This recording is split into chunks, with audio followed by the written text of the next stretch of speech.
네, 40일 말씀 양육 15기에 하나님을 새롭게 만난 최중한 팀 홍혜정 집사입니다. 15기 40일 말씀 양육을 시작하기 전 이번 말씀 양육은 기존과 달리 정말 사모하는 사람들이 자원하여 제대로 훈련을 받아야 할 것이라는 말을 듣고 시작을 해야 할지 말아야 할지 마지막까지 고민을 했습니다. 고등학교는 전학을 할 수가 없어서 전학을 할 수 없는 첫째 아이 양원이의 등하교를 2년 동안 운전해서 감당할 생각으로 이사를 왔고 6개월이 지났습니다. 밤 9시 30분에 출발해야 하는 상황인데 매번 양육이 완전히 마무리되지 않았는데 빠져나가야 하는 것과 그로 인해 양육에 방해가 될까봐 망설였습니다. 그러나 마지막 날 결단할 수 있었던 것은 그럼에도 내 안의 성장을 향한 갈망 때문이었습니다. 급하게 쓴 지원서에 기도 제목으로 더욱 예수님을 사랑하고 싶다는 단 한 줄만을 적어냈습니다. 사모님께서 웃으시며 기도 제목을 더 구체적으로 적어야 한다고 하셨지만 저는 이것만이 제 기도 제목이라고 했고 사실 이것이 제가 하는 모든 기도의 가장 궁극적인 기도 제목이자 제가 바라는 것이었습니다. 주변에서는 저를 성품이 좋고 욕심이 없다고 평가를 합니다.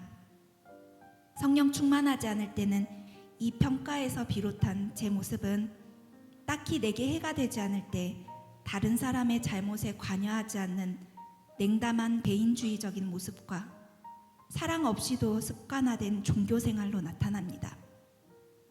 그러나 은혜의 하나님은 저의 저런 본성으로 회개가 끊임없이 이뤄지지만 매번 회개시키시고 돌이키게 하셔서 우상향하는 물결무늬 그래프처럼 조금씩 저를 끌어올리셨습니다. 이번 말씀 양육에서 하나님께서는 새로운 소망을 주심으로 저를 변화시키셨습니다. 바로 믿음의 은사를 사모하게 된 것입니다. 이전에 저는 성령의 은사 중 가장 소망하는 것이 지혜의 말씀의 은사였습니다. 그런데 늘 하찮게 여겼었고 왜 은사의 목록에 들어있는지 그저 가볍게 궁금해하고 넘겨버렸던 믿음의 은사가 저에게 새로운 길을 주었습니다. 목사님께서 믿음의 은사들에 대해 설교하신 날 기도하는 중에 나는 왜 복음을 강권하지 못하는가? 나는 왜 능력 있는 크리스찬의 삶을 살지 못하는가에 대한 답을 주셨습니다. 바로 믿음이었습니다.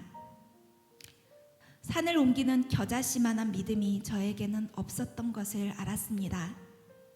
큰 나무가 되어 새들이 깃들이는 믿음, 견고하고 큰 성벽으로 사람들을 든든히 보호할 수 있는 믿음, 세상의 압박을 겨우 막아내는 수준의 믿음이 아니라 세상을 압도하는 믿음, 그 믿음의 은사가 제게 지금 가장 필요한 은사라는 것을 알게 되었습니다.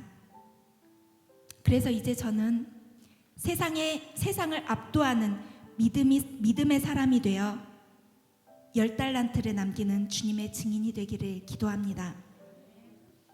또 하나 감사한 것은 하나님께서 예수님을 만나주셔서 양소희에게 믿음이 생긴 것입니다. 다음번에는 양소희가 이 간증 자리에 나오기를 기도합니다. 딸 소희가 언젠가부터 하나님은 믿어지지만 예수님은 믿어지지 않는다고 말했습니다.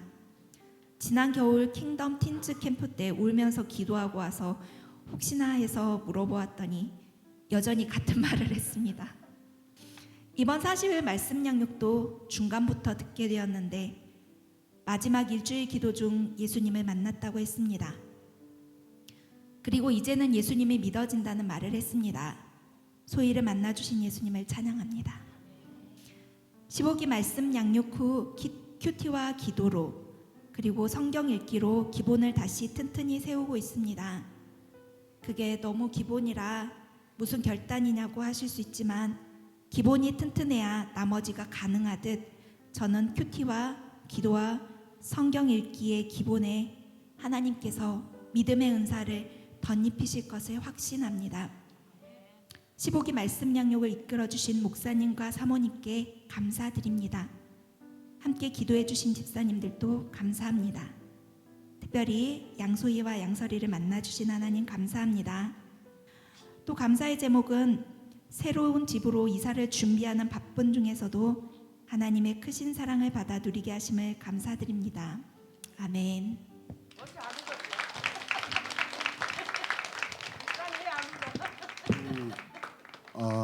팀장님 부부 나오셔요.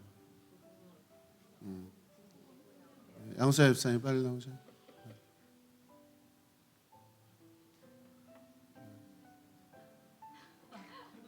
같이 나오셔요. 자, 안아주세요. 그 다음에 우리 양정우 씨 나오셔요.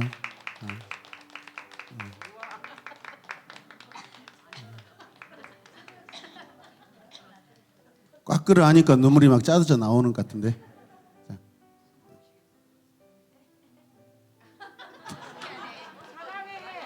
큰 나무에 걸터 앉은 것 같아.